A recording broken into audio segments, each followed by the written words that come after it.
Yo, what is up, my beautiful people?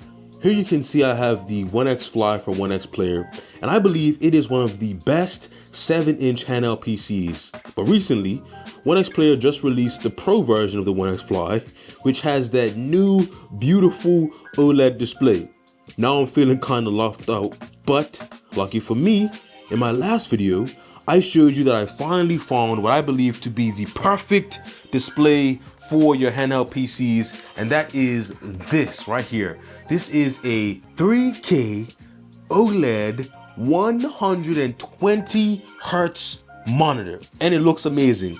But here's the thing, the One X Fly, even though it has that 7840U and it's still pretty powerful, it does not have enough power to really push this portable monitor, this beautiful OLED 120 Hertz display. The One X Fly just doesn't have enough power to push this thing to its peak potential. So that's where the device of this video comes into play. That's where this comes into the picture. The OneXGPU version 2.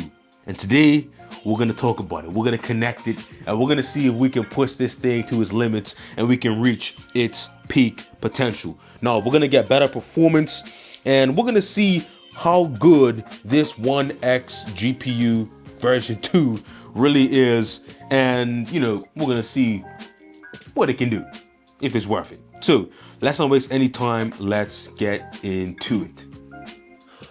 Okay, so before we get into this One X Player GPU 2, make sure you smash that like button, make sure you subscribe, ring that bell, all that good YouTube stuff, so I can keep bringing you more Burly Average Dude content. So the first thing I want to talk about with this One X Player GPU, One X GPU 2, is the overall specs. Now, I have the power brick here on the table because I just wanted you to see, the complete package, what it's going to take to really, carry this thing around. Like I said, it is the most powerful portable eGPU, but just get a sense of what you're going to need to carry around with you if you decide to take this with you. It's not the biggest thing in the world, but it is a pretty dense package. Now, with that out of the way, the size out of the way, let's talk about the overall specs. Now, inside of this eGPU is the AMD RX 7800M. And I believe it is the first, and I guess at this point only, portable eGPU with the RX 7800M GPU inside of it. It has 12 gigabytes of GDDR6 VRAM, has a memory bandwidth of up to 432 gigabits per second, whatever that means.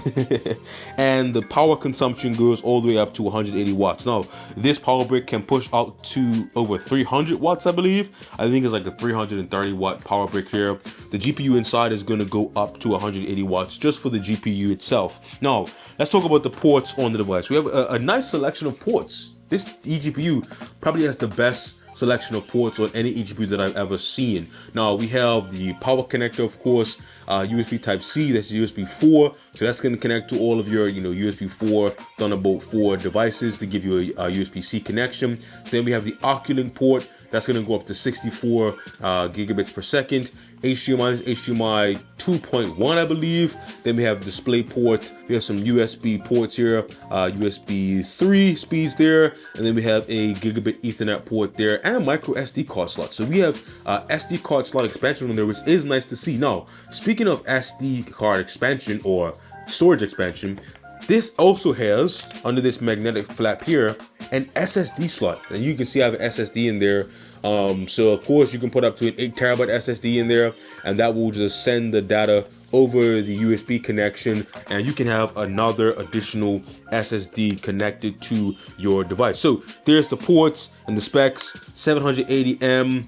Yeah, let's not waste any time. Some buttons on the top here of the front, power button. This is a turbo button to get the maximum wattage, and then this is a button for the RGB light. So let's connect this thing up and put it to the test, see if it's worth it. So let's not waste any time, let's get into those benchmarks. Okay, so just so we can see how much performance the One X Player GPU version 2 gives us, we're going to do a baseline just using the device itself. This is the One X Fly, 32 gigabytes of RAM, the 7840U, so not the latest and greatest, but I think this is a good baseline of the performance that we can expect from handhelds that are on the market today. The 7840U is a good benchmark because the Z1 Extreme is pretty much the same as the 7840U, and those devices are still pretty prevalent, and it's still, you know, pretty powerful by today's standards. So we're going to be testing the Cyberpunk benchmark at 1080p high settings. We do have frame generation on FSR set to quality, so as you can see here, I have the high preset one, but I just put on frame generation and FSR set to quality. So let's run the benchmark, see how the device does on its own, and then we're gonna, you know, connect it to the portable monitor, connect it to the eGPU, and see what, you know, performance gains that we can get. So let's run it and see how it plays out.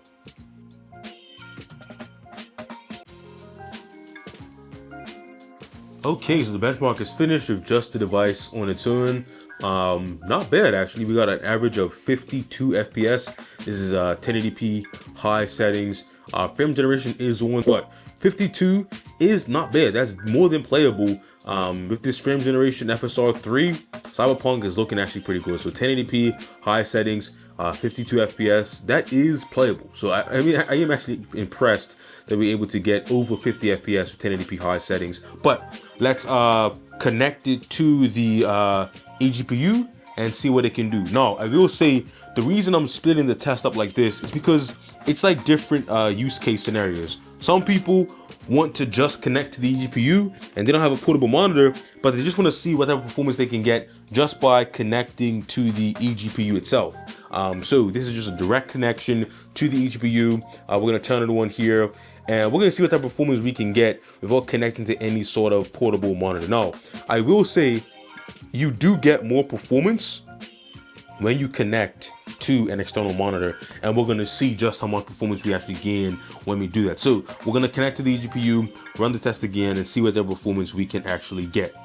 Okay, so we are connected to the eGPU now with the USB 4 cable. You can see in the task manager, you can see that GPU, the RX 7800M. Right there, we are seeing that full 12 gigabytes of VRAM there. So let's run the test again and see the improvement that we get. Now, like I said, we're just running straight from the eGPU to the device, and we're just testing it like that because some people like to play just like that. They don't want to connect an external monitor. They just want to hook it up to the eGPU and see what type of performance they can get. Like I said, we're just testing a specific use case. Now, if you want to see what it's like with the monitor connected, you can skip forward. I will have that, marked, but stick around, just see how it plays out. Okay, as the game is loading, I can show you this RGB light here. So we have this ringer on the top. There's also on the bottom. You can press this button here. That's the third button from the top, and we'll actually change the RGB there. So you can see we can cycle through various different like settings and colors. You can see that there. So pretty nice RGB lights there. I don't know if you can turn it off. Can you turn it off? Maybe if I hold it, it will turn it off. Okay, so if you hold it, it will turn the RGB light off, which is nice to know if you don't want the RGB. But everyone knows that RGB is going to give you like at least 10% better performance. So it's probably best to keep that on and just find a color that suits you. So yeah, let's get into the benchmark. Okay, same settings. We are at the high preset, and anything we changed was to turn frame generation on. FSR is set to quality, but we are still on that high preset there. As you can see, all of these settings are high. So let's run the benchmark, same settings as well as the eGPU, and see what type of performance gains we can actually get with that eGPU. Now I will let you hear the fan as this thing is picking up.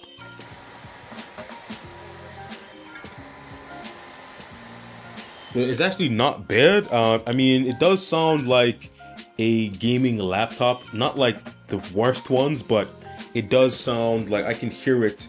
I'm sitting maybe like 2 feet away from the actual eGPU here, and I can't hear it. Maybe I can hold the mic to like, ear level, just so you can maybe get a sense of how it sounds. I'll turn off all my audio processing so you can hear the fan here.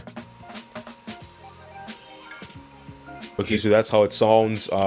Not bad. I will say it is noticeable. It's not like high pitched or anything, but I can definitely hear it. It's not like jet engine bad, but it's not the quietest thing in the world. I can definitely hear it from, you know, like arm's length away. Not horrible, but if you like a really quiet setup, then you're definitely gonna notice this on your desk, but it's not the worst thing in the world. Okay, so, oh my goodness, you guys, that's almost 3 times the performance. Look at that. We went from 52 to 140 FPS.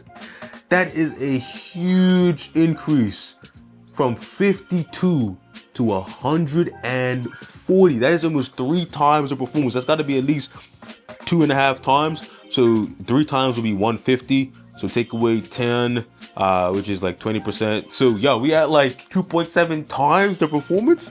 That is a huge increase, you guys. That's exciting. That's huge. 140 FPS. So just using the eGPU straight to the device, we can max out our display on here because this is a 120 FPS display.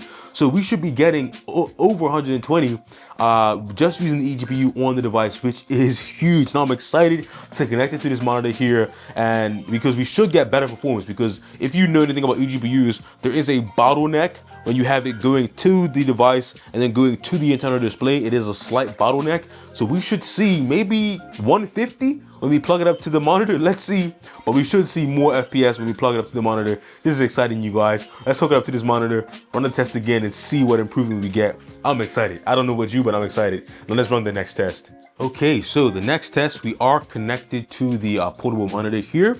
Now, keep in mind, we are not at the full resolution, so stay tuned for that. We are going to push this thing to the full 3K or 1800p resolution. Right now, we are still at 1080p high settings, pretty much the same settings we did with just the eGPU and the device, just to see if there is a performance difference by connecting to the external monitor. So I know there's a mess here, but we do have the HDMI to the monitor and power from the USB-A to the monitor here, just so we can have this whole setup going here. So 1080p high settings. Let's run the benchmark and see how it plays out. I will say, check this out, you guys. Just check out the OLED of this display here. I know the video doesn't really do it justice, but this thing actually looks good. Now I think it's blowing out my camera, so let me just turn it down a little bit because it does tend to like blow out the camera.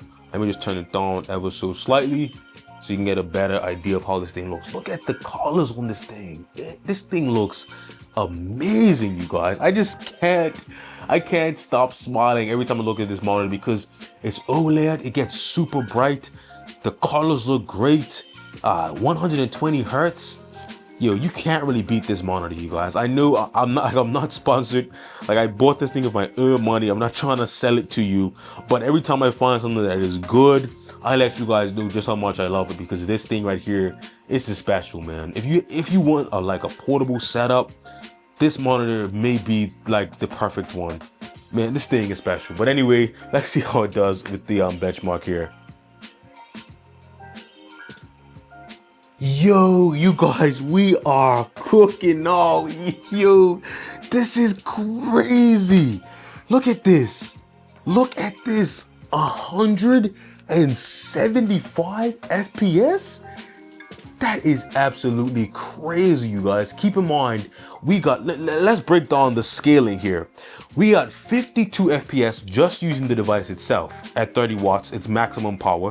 Then we connected the eGPU and we got 140 FPS, just the eGPU and the device itself. We connected the external monitor and got 175 FPS, you guys. That is over 3 times the performance of this handheld by itself. I don't know, if that doesn't convince you, then I don't know. We're at 1080p, high settings. It's gonna look amazing, and you're gonna get well over 120 FPS on this. That means we have more than enough room to increase the resolution if we want. Maybe we can turn the settings up.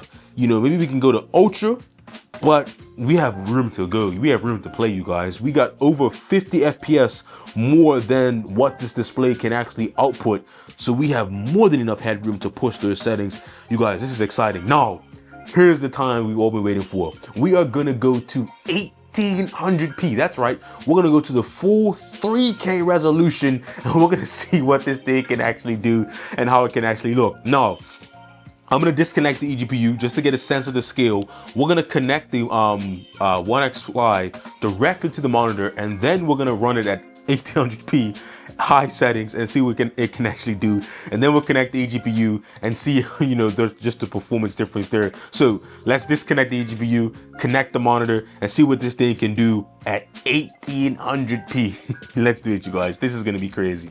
All right, you guys, we are connected now from just the OneXGPU itself directly to the portable monitor. And just so you can see, we are at the full 1800p resolution. So that's 2880 by 1800p. Now we're gonna run the Cyberpunk benchmark at 1800p high settings just to see what the device itself can do at such a high resolution here. Now, you absolutely do not have to do this, but we're just gonna do it just to see how much better performance we can get when we connect the eGPU. So this is something that is not recommended, but we are going to push the full 1800p resolution at high settings, only using the iGPU from this handheld PC here. I'm not trying to make the device look bad. Let's run the benchmark and see what it can actually do. Just so you don't think I'm using the eGPU to cheat, here you can see the eGPU is not connected. It's just a direct connection from the OneXGPU directly to the monitor. And I do have this little cone here so the eGPU can breathe, just in case anyone was wondering if I was resting the eGPU on the desk by itself. I don't know if it needs that to breathe, but it does have a vent on the bottom, so I didn't want it to block that vent. So I do have this little cone on the bottom so it can get some air, just for anyone that was kind of worried that it wasn't breathing. Okay, look at this, you guys. We're getting around 27, 26 FPS here.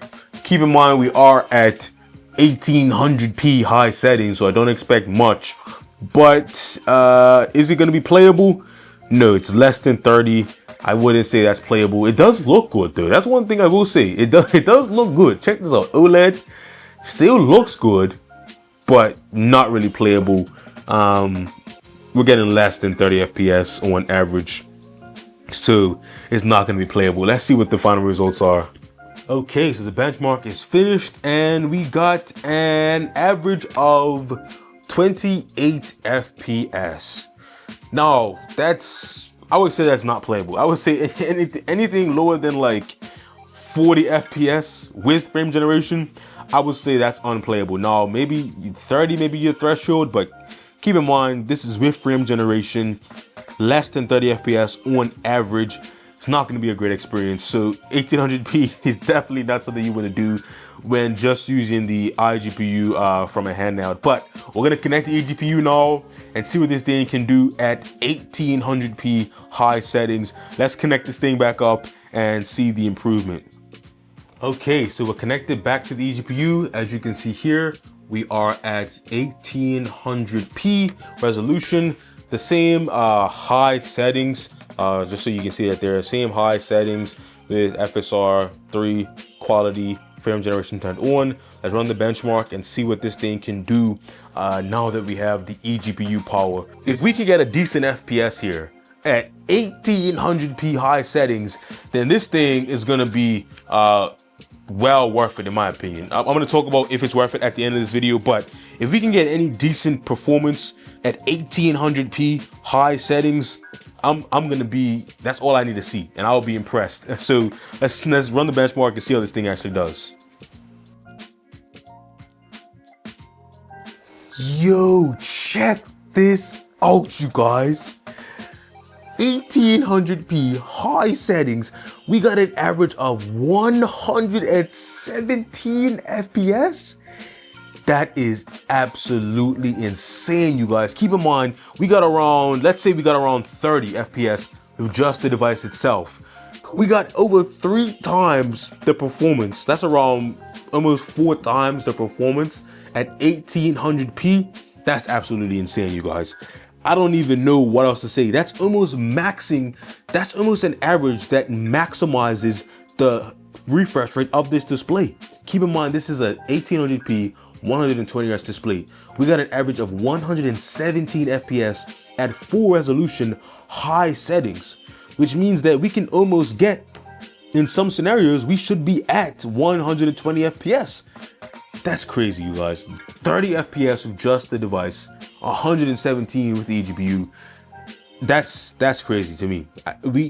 I think that if you was getting an average of like 60 to 70, 80, that would probably be what I would expect. But we're getting 117 FPS, you guys. That is huge, a huge performance increase. Now, let's talk about if this thing is worth it.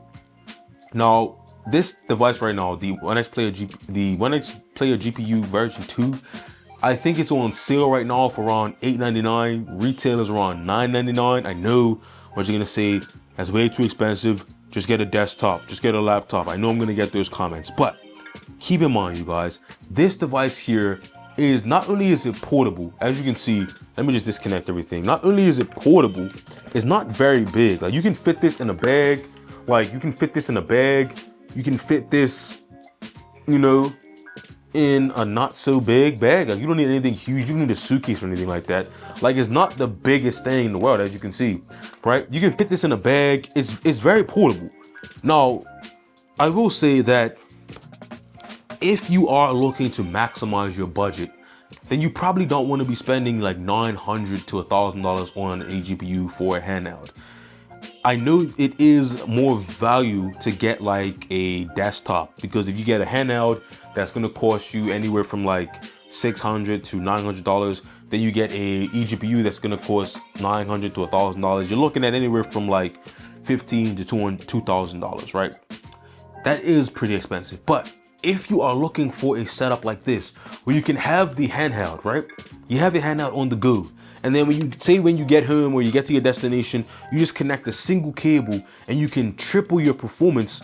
I think that is a valuable scenario, a valuable use case that cannot be overlooked. Now, it's not, you know, the most economical, considering that you could get a desktop or you could get a laptop for this money, but the versatility of being able to have a handheld on the go, and then when you get to where you're going, you get triple the performance. I think that is a good value proposition in my mind. This can turn your handheld into a desktop level performance. Now, this is better performance than my 4060 laptop, and that is, in my mind, a good setup. You have your handheld when you want it, and you have more performance when you need it. You get extra SSD in there. I know it's expensive, $900 to $1,000. Like, they did send this to me for testing, so I will say that. But if I was someone that didn't have a desktop PC and I only had a handheld, I would actually be looking at something like this, because I do love handhelds. So I wouldn't get a laptop to replace my handheld. I do love handhelds, and I can have the power of a desktop when I get back home. I think the performance we're getting, this thing is worth it, you guys. Sometimes 3, almost 4 times the performance of, this is not like a slouch handheld. This is like the 7840U. This is just being replaced now by the new AI 370. This thing is not that old. So it's not like I'm using like an ancient technology and then I'm boosting it up. Like, this is like ROG Ally, Legion Go, Ally X levels of performance in this device here. So it's not a slouch. So in order to get 3, sometimes 4 times the performance, I think it's worth it. It's not for everybody. Let me know in the comments down below if you would consider something like this to really boost your performance. You saw it here, guys. 117 FPS at 1800p. That's 3K resolution. High settings in Cyberpunk. Over 100 FPS, you guys. That just speaks for itself. I don't know what else to say. Let me know in the comments if you would consider something like this. Let me know if you think this is not a good idea. Let me know whatever your thoughts is on this eGPU here, the OneXPlayer eGPU 2. I think it gets my barely average dude seal of approval. I know it's expensive, $900 to $1,000. That's a lot, but the performance you're getting is also a lot. Let me know what you guys think. Anyway, make sure you like, subscribe, ring that bell, all that good YouTube stuff, and I'll catch you guys in the next one. This thing right here is a beast. Is this the future of PC gaming? I don't know, but my desktop GPU is looking kind of jealous. Anyway, I'll catch you guys in the next one. Peace.